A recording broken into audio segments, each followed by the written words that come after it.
চা দিয়ে সকালটা শুরু করে দেন ব্রেকফাস্ট করে সুন্দর মেঘলা আকাশ দেখতে দেখতে চলে গেছিলাম কাজে। এবার দোকানে গিয়ে আমি শকড, হঠাৎ করে গিয়ে দেখি দোকান বন্ধ। এবার ব্যাপারটা হয়েছিল কি, দাদা যে লেট করে দোকান খুলবে সেটা জানাতে জানাতে লেট হয়ে গেছে, আমি দোকানে চলে গেছিলাম। তো আমি বাড়ি চলে এসেছিলাম যে বিকেলে সেকেন্ড হাফে আবার যাব। এবার বাড়ি এসে যে কি করছি সেটা তো তোমাদেরকে দেখাচ্ছি। তোমরা কিছু মনে করো না প্লিজ, আমার ভিডিওতে অর্ধেকের বেশি খাবার থাকে কারণ আমি প্রচণ্ড খেতে ভালোবাসি।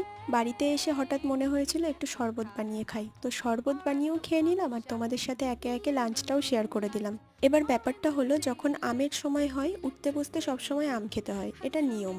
তোমাদের সাথে এসব বাজে বকছি আর এদিকে দেখো আকাশটা কালো হয়ে গিয়ে একেবারে তুমুল শিলাবৃষ্টি শুরু হয়ে গেল, প্রচণ্ড ঝড় হয়েছে। আর ঝড় হওয়া মানে কি আমার কাজ আজকে ছুটি। আর এই হঠাৎ ঝড়ে প্রচণ্ড ক্ষয়ক্ষতি হয়েছে, আমি পারলে তোমাদের সাথে শেয়ার করব। আজকের জন্য এটুকুই, বাই।